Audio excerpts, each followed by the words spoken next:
దేశవ్యాప్తంగా పెను సంచలనం సృష్టించిన ఢిల్లీ లిక్కర్ స్కామ్ కేసులో బీఆర్ఎస్ ఎమ్మెల్సీ కవితను ఈడీ అరెస్ట్ చేసిన సంగతి తెలిసిందే. ఇంకా ఈడీ కస్టడీలో తీహార్ జైల్లో ఉండగానే రంగంలోకి దిగిన సిబిఐ విచారించింది.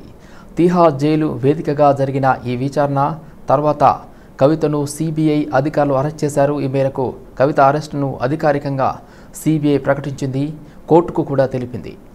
దీంతో అరెస్ట్ అయి కస్టడీలో ఉన్న కవిత మరోసారి అరెస్ట్ అయినట్లయింది. అటు ఈడీ ఇటు సిబిఐ కూడా అరెస్ట్ చేయడంతో ఢిల్లీ లిక్కర్ కేసులో కీలక పరిణామమే చోటు చేసుకుందని ఢిల్లీ వర్గాలు చెబుతున్నాయి. ప్రస్తుతం కల్వకుంట్ల కవిత తీహార్ జైల్లో జ్యుడిషియల్ కస్టడీలో ఉన్న సంగతి తెలిసిందే.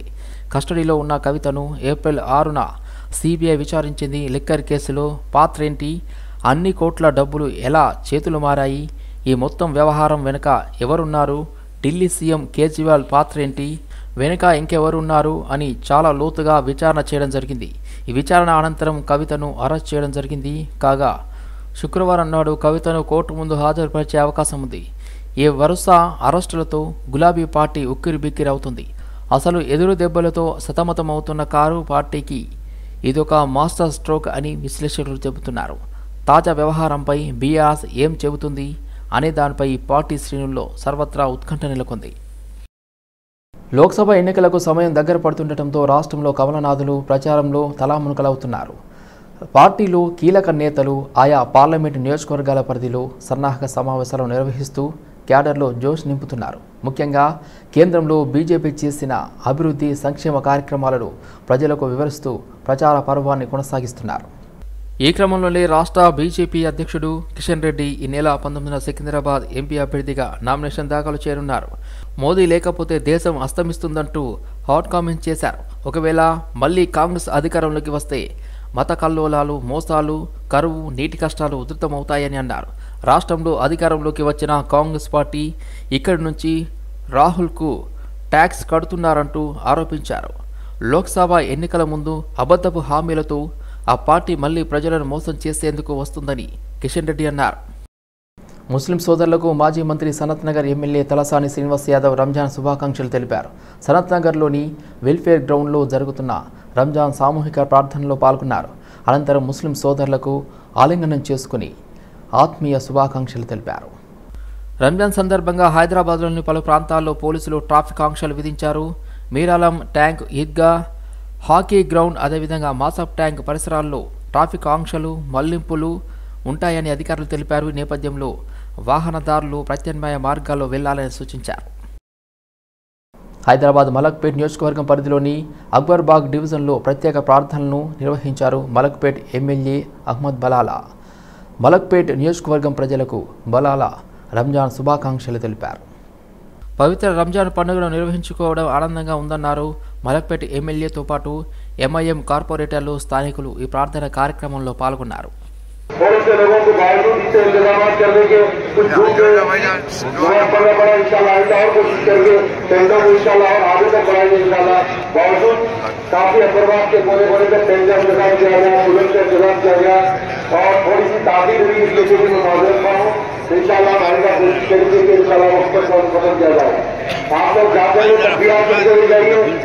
రంగారెడ్డి జిల్లా మహేశ్వరం నియోజకవర్గంలోని మేర్పేట్ మున్సిపల్ కార్పొరేషన్ బాలాపూర్ చౌరస్తాలో మహాత్మా జ్యోతిరావు పూలే 198వ జయంతి వేడుకలు నిర్వహించారు.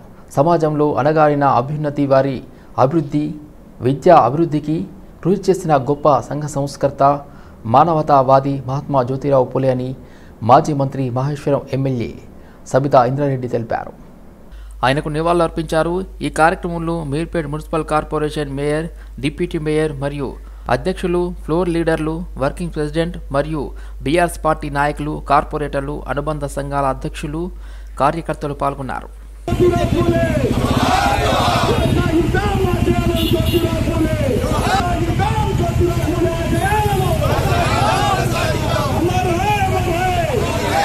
మహాత్మా జ్యోతిరావు పూలే 198వ జయంతి వేడుకలను ఉస్మానియా యూనివర్సిటీ ఆర్ట్స్ కళాశాల వద్ద ఘనంగా నిర్వహించారు. కార్యక్రమానికి బీఆర్ఎస్ పార్టీ రాష్ట్ర నాయకుడు, ఉస్మానియా యూనివర్సిటీ పరిశోధక విద్యార్థి వీరమల్లారాం నరసింహగౌడ్ హాజరై పూలే చిత్రపటానికి పూలమాల వేసి నివాళులర్పించారు. పూలే స్వేచ్ఛ, సమానత్వం, ఐకమత్యం, సమాజం కోసం అనునిత్యం శ్రమించారని అన్నారు. సమాజంలో సగభాగమైన మహిళలు విద్యావంతులు కావాలని ముందుగా తన భార్య సావిత్రిబాయిని పాఠశాలకు పంపి ఆదర్శంగా నిలిచారని ఆయన కొనియాడారు. మహాత్మా జ్యోతిరావు పూలే జయంతి సందర్భంగా తార్నక డివిజన్లోని లాలాపేట్ ఇసుకబావి వద్ద జ్యోతిరావు పూలే విగ్రహానికి టీటీయూసీ కార్మిక విభాగం అధ్యక్షుడు కాంగ్రెస్ సీనియర్ నాయకుడు మోతే శోభన్ రెడ్డితో కలిసి గ్రేటర్ హైదరాబాద్ నగర డిప్యూటీ మేయర్ మోతే శ్రీలత శోభన్ రెడ్డి పూలమాల వేసి ఘనంగా నివాళులర్పించారు. ఈ సందర్భంగా దేశానికి పూలే చేసిన సేవలు త్యాగాలను డిప్యూటీ మేయర్ స్మరించుకున్నారు. దళిత గిరిజన బహుజన వర్గాల అభ్యున్నతి ధ్యేయంగా జ్యోతిరావు పూలే ఎన్నో ఏళ్ల క్రితమే కార్యాచరణ చేపట్టారని అన్నారు. పూలే ఆశయాలను నెరవేర్చే దిశగా ముందుగా ప్రగతి భవన్కు జ్యోతిరావు పూలే భవన్గా మార్చి తెలంగాణ ప్రభుత్వం పూలేకు గొప్ప గౌరవం ఇచ్చిందన్నారు. అణగారిన వర్గాల ఆశాజ్యోతి సంఘ సంస్కర్త జ్యోతిరావు పూలే జయంతిని పటాన్చెరువు పట్టణంలోని స్థానిక అంబేద్కర్ విగ్రహం వద్ద నిర్వహించారు. ఈ కార్యక్రమానికి స్థానిక శాసనసభ్యులు గూడెం మహేపాల్ రెడ్డి, స్థానిక కార్పొరేటర్ మెట్టు కుమార్ యాదవ్, ఎస్సీఆర్పీఎస్ రుద్రారం శంకర్లు హాజరయ్యారు. మహనీయుల జీవితాలను ఆదర్శంగా తీసుకొని బడుగు బలహీన వర్గాల ప్రజలు విద్య ద్వారా విజ్ఞానాన్ని పొంది తమ రాజకీయ రాజ్యాంగ హక్కుల కోసం పోరాడి సాధించుకుని అభివృద్ధి చెందాలని మెట్టు శ్రీధర్ పేర్కొన్నారు. ఈ కార్యక్రమంలో విజయ్, శంకర్, యాదయ్య, శ్యామ్, రఘు, భానుప్రసాద్, శివగౌడ్, వెంకట్, కళ్యాణ్ తదితరులు పాల్గొన్నారు. ఆనాడు చూసుకున్నట్టయితే ఈ బడుగు బలహీన వర్గాల వ్యక్తులు, కింది స్థాయి నిమ్న కులాల వ్యక్తులు ఎవరైతే ఉన్నారో వాళ్ళు అణచివేయబడి విద్యాపరంగా, రాజకీయ పరంగా, మరి ఆచారాల పరంగా అనేక విధాలుగా వాళ్ళు వెనక్కి నెట్టబడ్డారు. మరి అటువంటి వ్యక్తుల గొంతుకగా మరి అనేక సంస్కరణలు తీసుకొచ్చి స్త్రీలకు విద్యనందించి మరి అప్పుడు మూతికి ముంతగట్టి మరి ముడ్డికి ఒక సాబ్జేయానికి కొబ్బరి తాటగట్టి నడిచిన ప్రతి చోట గిట క్లీన్ అయ్యే విధంగా అనేకటువంటి అసమానతలు ఉండే. మరి ఎలా కాలానుగుణంగా టెక్నాలజీ పెరిగిన కొద్దీ, మనుషులు విద్యను అభ్యసించిన కొద్దీ, రాజ్యాంగ పరంగా హక్కులు కల్పించిన తర్వాత అటువంటి అనేక దురాగతాలు గిట రూపుమాపబడ్డాయి. మరి అంచెలంచెలుగా ఎదుగుకుంటూ అభివృద్ధి చెందుతున్న మానవుడు మరి అంతిమంగా ఈ కింది స్థాయి జాతులు, కులాలు ఏవైతే ఉన్నాయో ఈ కులాలు బాగుపడాలంటే ఖచ్చితంగా విద్యనందించాలి. విద్యతో పాటు మరి రాజకీయ అధికారం గిట వీళ్ళ చేతులలోకి వస్తేనే వడ్డించేవాడు మనోడైతేనే మనోడు ఏడగుస్తున్నా గాని వాళ్ళ ఇస్తరాకులకు ఈ రాజ్యాంగ ఫలాలు వచ్చే అవకాశం ఉంటుందని గ్రహించి మరి మన కుమార్ బాబాయ్ లాంటి పెద్దలు మరి ఒక కార్పొరేటర్ స్థాయి, ఒక ఎమ్మెల్యే స్థాయి వ్యక్తులుగా అంచెలంచెలుగా ఎదిగి ఈ జాతి ప్రజలకు సేవ చేయాలని చెప్పి దృక్పథంతోని వాళ్ళు ముందడుగు వేయడం జరిగింది. మహాత్మా జ్యోతిబావు పూలే 198వ జయంతి వేడుకలు తార్నక డివిజన్ లాలాపేటలో బీజేపీ ఆధ్వర్యంలో ఘనంగా నిర్వహించారు. వేడుకలకు ముఖ్య అతిథిగా మాజీ ఎమ్మెల్సీ రామచంద్రరావు హాజరై పూలే విగ్రహానికి పూలమాల వేసి ఘనంగా నివాళులర్పించారు. అట్టడుగు వర్గాలకు విద్యను అందించడం కోసం తన జీవితాన్ని త్యాగం చేసిన మహనీయుడు జ్యోతిరావు పూలే అన్నారు. పూలే ఆశయాలను ప్రతి ఒక్కరూ ముందుకు తీసుకుని పోవాలని పిలుపునిచ్చారు. ఈ కార్యక్రమంలో బీజేపీ నాయకులు మేకల సారంగపాణి, వెంకటేష్ గౌడ్, రాము వర్మ తదితరులు పాల్గొన్నారు.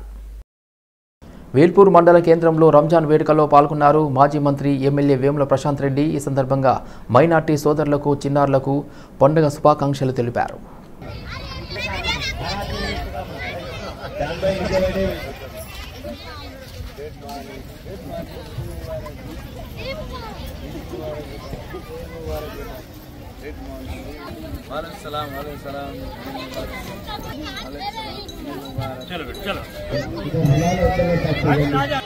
अजीज भाई से गुजारिश है एमएलए साहब को मेंबर के करीब लाए इंशाल्लाह 2 मिनट में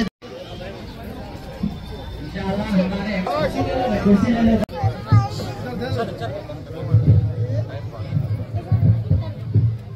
से बैठ जाए तो हमेशा हमारे अच्छा फोन के अंदर तो बिल्कुल भाई सभी की भाई दूसरे करिए मोहम्मद रिवाज आबादी आखिर अल्लाहुम्मा इन्नका अफवाना సంగారెడ్డి జిల్లా పటాన్చెరు నియోజకవర్గంలో ముస్లిం సోదరులు రంజాన్ పర్వదినాన్ని పురస్కరించుకొని అత్యంత భక్తి శ్రద్ధలతో నిర్వహించుకుంటున్నారు.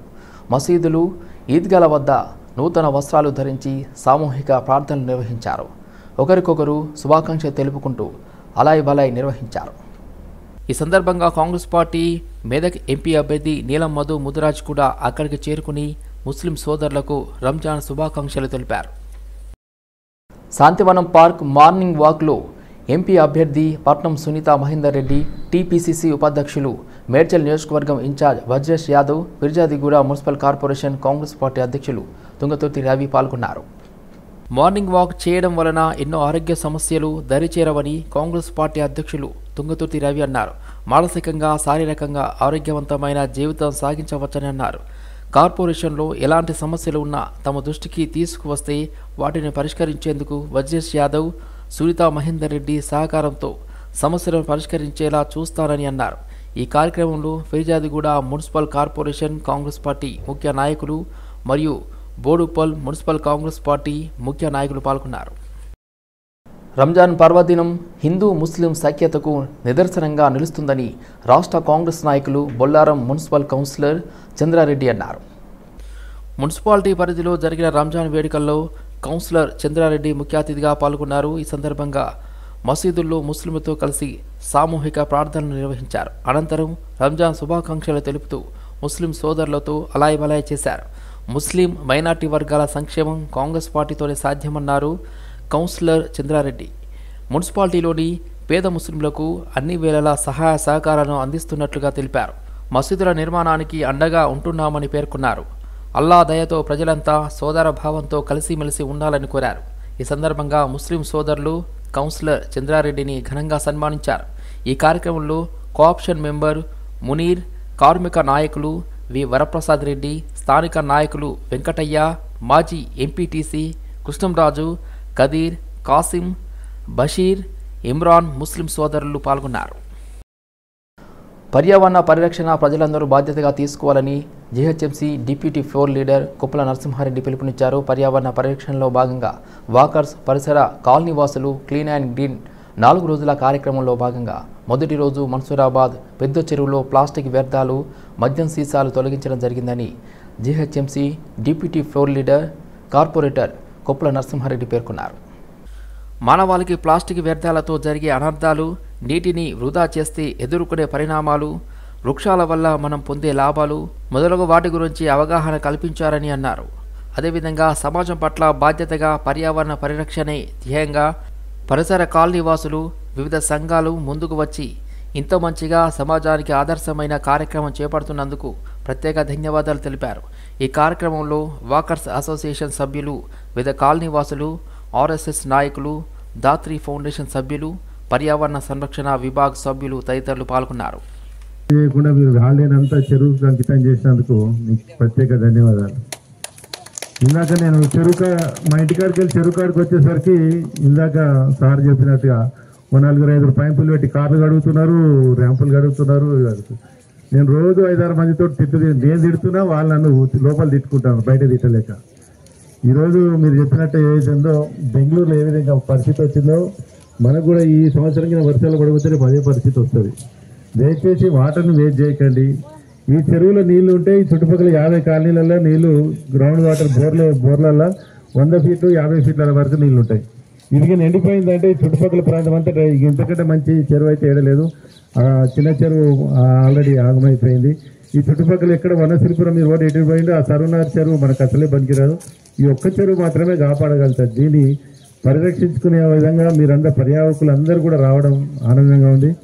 ఈరోజు ఈ ప్రాంతానికి సంబంధం లేని వాళ్ళు కూడా వచ్చి ఈ చెరువుని కాపాడతామని చెప్పి ఈ చెరువులో ప్లాస్టిక్ తీసేస్తాము, ఈ చెరువుని ఇంకే విధంగా డిజైన్ చేస్తాము, చెట్లు నాటుతాము, ఇంకేం చేసినా కూడా ఫ్రీడమ్ పంచి ఉంది. ఇక్కడ ఉండి ఏ కార్యక్రమాలు అయితే చేయండి. మీ వంతుగా సహాయ సహకారాలు నేను కూడా ఉంటా. మా జిహెచ్ఎంసీ ఉంటుంది. మా జిహెచ్ఎంసీలో వెహికల్స్ మీరు ఇప్పుడు సేకరించిందంతా కూడా హాఫ్ అన్ అవర్ 1 అవర్లో మళ్ళీ లిఫ్ట్ చేసి డంప్ యార్డ్కి వెళ్ళిపోతుంది. అదేవిధంగా ఇంకా చెరువు లోపల నేను ఇందాక పోయి చూసినా చాలా వరకు బాటిల్ ఉన్నాయి. కొన్ని అయితే పగలగొట్టే ఉన్నాయి, అలా నడుస్తూ కూడా గుర్తుకునే విధంగా బాటిల్స్ ఉన్నాయి. అదేవిధంగా వెంకట్ గారికి కూడా విషయం చెప్తున్నా, నేను పోరాటం చేసే కాడి చేస్తా ఉన్నా. ఆ 5 ఎకరాలు ఏదైతే బీరప్ప గుడి నుంచి మీకు ఆ చెట్లు కనిపిస్తుందో 5.5-6 ఎకరాల పైన వెళ్తుంది. అక్కడ మనం గ్రౌండ్ చేసి అది మనం గెలిచినట్టయితే అక్కడ క్రికెట్ గ్రౌండ్ అయ్యి పిల్లలందరూ ఏ విధంగా అయితే ఆడుతున్నారో ఎక్కడ కూడా మన చుట్టుపక్కల ప్రాంతాల్లో 1000 గజాల పార్కు లేదు. ఎక్కడ ఆడదామన్నా కూడా ఇబ్బంది అవుతుంది. నా ఇంటి ముంగట్నే ఒక పార్క్ ఉంది. దాంట్లో పిల్లలు ఆడుకుంటా ఉంటే పక్కన అపార్ట్మెంట్ వాళ్ళు కొడతా ఉన్నారు. ఆ ఏజ్ అనేది అనుభవించిన వాళ్ళందరూ ఇళ్ళ ముంగట మన పార్కులలో కానీ మన చుట్టుపక్కల కానీ ఎవరైనా పిల్లలు ఆడుకుంటుంటే కనీసం ఎంకరేజ్ చేయరు, కానీ వాళ్ళని మొత్తం కొట్టడం పక్కగా చెప్పడం పంపించకుండా ఆ ఏజ్ మళ్ళీ రాదు మనకు. ఇంకోటి వాళ్ళు ఎంత ఆడితే వాళ్ళకి అంత ఫిట్నెస్ వస్తుంది, వాళ్ళకి ఆకలి అవుతుంది. ఇళ్ళలో కూర్చొని ఈ సెల్ ఫోన్లు ఇవన్నీ కూడా బాధలు పోతాయి. నేను రంజాన్ పర్వదినాన్ని ముస్లిం సోదరులు జరుపుకుంటున్నారు. దీన్ని ఈద్ ఉల్ ఫితర్ అని కూడా పిలుస్తారు. నెలవంకను చూసిన తర్వాతనే రంజాన్ పండుగను జరుపుకోవడం ఆనవాయితీగా వస్తుంది. నెలంతా ఉపవాసం ఉండి ఈరోజు ఈద్ జరుపుకోవడం సంప్రదాయంగా వస్తుంది. ఉదయాన్నే లేచి స్నానమాచరించిన తర్వాత నూతన వస్త్రాలు ధరించి మసీదుకు వెళ్ళి నమాజ్ చేస్తారు. ఇంట్లో రుచికరమైన వంటలను తయారు చేసుకుంటారు. బంధుమిత్రులను పిలిచి విందు ఇస్తారు. ఈరోజు ముస్లిం సోదరులంతా కలిసి సామూహికంగా ప్రార్థనలు జరుపుతారు. ముస్లింలు నమాజ్ ప్రార్థనలు చేసుకునేందుకు ఇబ్రహీంపట్నంలో అధికారులు ప్రత్యేక ఏర్పాట్లు చేశారు. పవిత్ర రంజాన్ పండుగను పటాన్ చెరువులో ముస్లిం సోదరులు ఘనంగా జరుపుకున్నారు. దర్గాలో ముస్లిం సోదరులు నమాజ్ చేశారు. పటాన్ చెరువులోని స్థానిక ఈద్గాలో నమాజ్ చేసి ఒకరినొకరు శుభాకాంక్షలు తెలుపుకున్నారు. రాష్ట్ర వ్యాప్తంగా రంజాన్ పర్వదినం వేడుకలు ఘనంగా సాగుతున్నాయి. నెల రోజుల ఉపవాస దీక్షలు ముగియడంతో ముస్లింలు ఉదయాన్నే అత్యంత భక్తి శ్రద్ధలతో ప్రార్థనలు చేశారు. మీరాలం ఈద్గా దర్గాలో రంజాన్ వేడుకల్లో హైదరాబాద్ కమిషనర్ కొత్తకోట శ్రీనివాసరెడ్డి పాల్గొన్నారు. రంజాన్ పర్వదినం హిందూ ముస్లిం సఖ్యతకు నిదర్శనంగా నిలుస్తుందని ఆయన అన్నారు. ముస్లిం సోదరులకు ఆయన రంజాన్ శుభాకాంక్షలు తెలిపారు. ఇఫ్తార్ సందర్భంగా హైదరాబాద్ సిటీ పోలీస్ తరఫున హైదరాబాద్ వాసులందరికీ, ముస్లిం సోదరులకు, పిల్లలకు అందరికీ రంజాన్ శుభాకాంక్షలు. ఈ సంవత్సరం అందరూ కూడా సుఖ సంతోషాలతో ఉండాలని, సిటీ యొక్క అభివృద్ధికి అందరం కూడా ఇతోధికంగా సహాయపడదామని విజ్ఞప్తి చేస్తూ మరొకసారి అందరికీ ఈద్ ఉల్ ఫితర్ శుభాకాంక్షలు. హిందీ పెడితే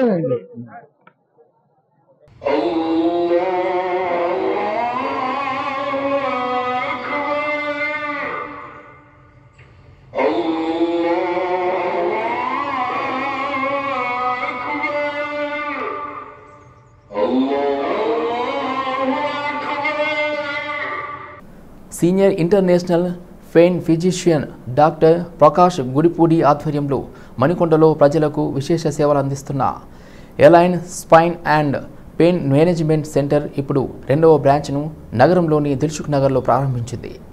నగరంలోని తూర్పు ప్రాంతాలైన మలక్పేట్, అంబర్పేట్, ఉప్పల్, దిల్సుఖ్ నగర్, ఎల్బీ నగర్, హయత్ నగర్ ప్రజలకే కాకుండా సమీప ఉమ్మడి జిల్లాలైన రంగారెడ్డి, నల్గొండ మరియు ఖమ్మం ప్రాంతాల ప్రజలకు కూడా మరింత చేరువగా ఉంటుందని, ఆయా ప్రాంతాల వారికి సత్వర సేవలు అందించడానికి అవకాశం ఉంటుందని భావించి దిల్సుఖ్ నగర్లో తమ elite spine and pain management centre ప్రారంభించినట్లుగా వ్యవస్థాపకులు డైరెక్టర్ ప్రకాష్ గుడిపూడి తెలిపారు. రాష్ట్రంలోని నొప్పి నివారణ కేంద్రాల కన్నా అత్యంత తక్కువ వ్యయంతో అందరికీ అందుబాటులో ఉండే విధంగా అత్యుత్తమ వైద్య సేవలు అందిస్తున్నామని డాక్టర్ గుడిపూడి తెలిపారు. ఈ మధ్యనే మన దగ్గర చాలా డెవలప్మెంట్ అవుతుంది. ఎందుకంటే చాలా మంది సర్జరీకి వెళ్లకుండా వాళ్ళు they are looking for an alternative procedures కోసం చూస్తున్నారు మన వాళ్ళు. ముఖ్యంగా ఏంటంటే మోకాలు నొప్పులు, మెడ నొప్పులు, తర్వాత కండరాల నొప్పులు, ఇవన్నిటిని కూడా మనం under one roof with new technology and with research oriented things తోని మనం చేయడం జరుగుతుంది. ముఖ్యంగా ఈ దిల్సుఖ్ నగర్లో ఈ బ్రాంచ్ని స్టార్ట్ చేయడానికి ప్రధాన ఉద్దేశం ఏంటంటే ఈ పరిసర ప్రాంతాలు ఎస్పెషల్లీ మన దిల్సుఖ్ నగర్, అంబర్పేట, తర్వాత ఎల్బీ నగరు, బిఎన్ రెడ్డి నగరు, తర్వాత ముఖ్యంగా మనం తీసుకుంటే ఇక్కడ నుంచి కనెక్టింగ్ విజయవాడ హైవేకి మనం మెయిన్గా ఈ ప్లేస్ని సెలెక్ట్ చేసుకోవడానికి రీజన్ కూడా ఏంటంటే పేషెంట్కి ఇబ్బంది ఉండకుండా వాళ్ళు రావడానికి చాలా కన్వీనియంట్గా, బికాస్ మనకు మెట్రో 2 స్టేషన్లకు మధ్యగా ఎటువంటి కన్ఫ్యూజన్ లేకుండా వాళ్ళు ఎప్పుడైనా కానీ ఇక్కడికి వచ్చి 24/7 they can avail these services. ఇవైతే మనం ఈ మోకాలు నొప్పులకు కావచ్చు, నడుము నొప్పులకు కావచ్చు, ఇతరత్ర జాయింట్ పెయిన్స్కి ఈ రీజనరేటివ్ థెరపీ అని రకరకాల ఈ ట్రీట్మెంట్స్కి వాటికి ఛార్జెస్ చూసినట్టయితే వాళ్ళకి చాలా వరకు ఉన్న వాటిల్లో చాలా తక్కువ ఖర్చుతోనే ఇక్కడ మనం సేవలు అందించబడుతుంది అన్నట్టు. ఇంకొకటి ఏంటంటే మన మహేష్ గారు చెప్పినట్టు ఇక్కడ చాలా వరకు ఈ ప్రాక్టీస్ అని పేషెంట్కి ఏదైతే సూటబుల్ అవుతుందో, పేషెంట్కి ఏది చేస్తే బెనిఫిట్ అవుతుందో వాళ్ళకి అటువంటి సెలెక్ట్ చేసుకున్న కరెక్ట్గా వాళ్ళకి ఎథికల్గా అనేది ఇక్కడ ప్రాక్టీస్ చేయబడుతున్నారు. అంటే పేషెంట్స్కి చాలా వరకు ఈ మోకాళ్ళ అరుగుదలలో ఈ స్టేజెస్ అనేది ఉంటుంది అన్నట్టు. గ్రేడ్ 1 నుంచి గ్రేడ్ 4 అంటుంటాము. ఈ గ్రేడ్ 4 అనేది అంటే బాగా మోకాళ్ళ అరిగిపోయిన వాళ్ళు గ్రేడ్ 4గా పరిగణిస్తుంటాం. ప్రకాష్ సార్ ఆధ్వర్యంలో మణికొండ బ్రాంచ్లో ఆల్మోస్ట్ 25,000+ పేషెంట్స్, హ్యాపీ పేషెంట్స్ నొప్పి నుంచి నివారణ పొంది హ్యాపీగా ఆరోగ్యంగా ఇంట్లో తిరుగుతున్నారు. అలానే ఇటు సైడ్ ఉన్న ప్రజలకి, ఇంకా బడ్జెట్ తక్కువ ఉన్న పేషెంట్స్కి మనకి వాళ్ళ కంట్రోల్లో ఎంతవరకు అయితే ఎథికల్ ప్రాక్టీస్గా వాళ్ళకి ఏదైతే సమానంగా ఉంటుందో, ఏది వాళ్ళకి హాని జరగకుండా ఉంటుందో, ఎవరికి పేషెంట్కి అయితే మన ట్రీట్మెంట్ ద్వారా లబ్ధి చేకూరుతుందో అలాంటి పేషెంట్స్ని టార్గెట్ చేస్తూ మన elite pain management centre Dilsukh నగర్లో ఓపెన్ చేయడం జరుగుతుంది. సో ప్రజలందరూ దీన్ని యూజ్ చేసుకొని మంచిగా ఆరోగ్యంగా నొప్పులు లేకుండా తిరుగుతారని ఆశిస్తున్నాను. Thank you. పార్లమెంట్ ఎన్నికల కోడ్ అమల్లో ఉండటంతో నగరంలోని పలు ప్రాంతాల్లో చెక్పోస్టులు ఏర్పాటు చేసి పోలీసులు తనిఖీలు నిర్వహిస్తున్నారు. ఈ క్రమంలోనే మాదాపూర్లో భారీగా నగదు పట్టుబడినట్లు అధికారులు పేర్కొన్నారు. మొత్తం 15 బాక్సుల నిండా కియా కార్లు తరలిస్తున్నారు. ఈ డబ్బును అధికారులు సీజ్ చేశారు. మాదాపూర్లో పెద్ద ఎత్తున నగదును పోలీసులు స్వాధీనం చేసుకున్నారు. 15 కాటన్ల నిండా క్యాష్ను తీసుకెళ్తున్న కార్లలో నుంచి పోలీసులు ఈ నగదును స్వాధీనం చేసుకున్నారు. కియా కార్లు ఈ నగదును తరలిస్తుండగా అనుమానం వచ్చిన పోలీసులు తనిఖీలు నిర్వహించగా పెద్ద మొత్తంలో నగదు బయటపడింది. అయితే ఈ నగదు ఎంత ఉంటుందన్నది ఇంకా తెలియరాలేదు. నగదును స్వాధీనం చేసుకున్న పోలీసులు కార్లతో పాటు అందులోని కొందరు వ్యక్తులను కూడా అదుపులోకి తీసుకుని ప్రశ్నిస్తున్నట్లు తెలిసింది. అయితే ఈ నగదును ఎక్కడి నుంచి ఎక్కడకు తీసుకెళ్తున్నారన్న దానిపై ఇంకా సమాచారం రావాల్సి ఉంది. 15 బాక్సుల నిండా నగదును స్వాధీనం చేసుకున్న పోలీసులు విచారణ జరుపుతున్నారు. శంషాబాద్ ఆర్జీఐ పిఎస్ పరిధిలోని గగన్ బహాడ్ వద్ద నకిలీ సిగరెట్స్ స్మగ్లింగ్ ముఠా గుట్టు రట్టు చేశారు రాజేంద్రనగర్ ఎస్ఓటీ పోలీసులు. డిటర్జెంట్, పౌడర్ ముసుగులు, నకిలీ సిగరెట్ స్మగ్లింగ్కు తెరలేపారు. శంషాబాద్ ఆర్టీఐఏ పరిధి గగన్ బహాడ్లో నకిలీ సిగరెట్ల స్మగ్లింగ్ ముఠా గుట్టును ఎస్ఓటీ పోలీసులు రట్టు చేశారు. 2 కోట్ల విలువైన నకిలీ బాండ్ల సిగరెట్లను సీజ్ చేశారు. సైబరాబాద్ కమిషనరేట్లో సంచలనం రేపిన ఈ ఘటనలో నకిలీ సిగరెట్లు సరఫరా చేస్తున్న బీహార్ రాష్ట్రానికి చెందిన 4 ముఠా సభ్యులను పోలీసులు అరెస్ట్ చేశారు. పోలీసులు తెలిపిన వివరాల ప్రకారం ఇలా ఉన్నాయి. బీహార్కు చెందిన రవికాంత్ కుమార్, మహ్మద్ షాహిద్, ముబారిక్ ఖాన్, సయ్యద్ ఎలియవుద్దీన్, అదేవిధంగా రెహమాన్ ఖాన్, రాజు అలియాష్ సుభాష్లు ముఠాగా ఏర్పడి డిటర్జెంట్, పౌడర్ల సరఫరా ముసుగులు, నకిలీ సిగరెట్లను వివిధ రాష్ట్రాలకు స్మగ్లింగ్ చేస్తున్నారు. ఈ విషయం తెలిసిన ఎస్ఓటీ పోలీసులు గగన్ బహాడ్లో పార్కింగ్ ఏరియాలో తనిఖీలు చేయగా వీరి గుట్టు రట్టయింది. ముఠాలోని 4 అరెస్ట్ చేయగా రాజు పరారీలో ఉన్నాడు.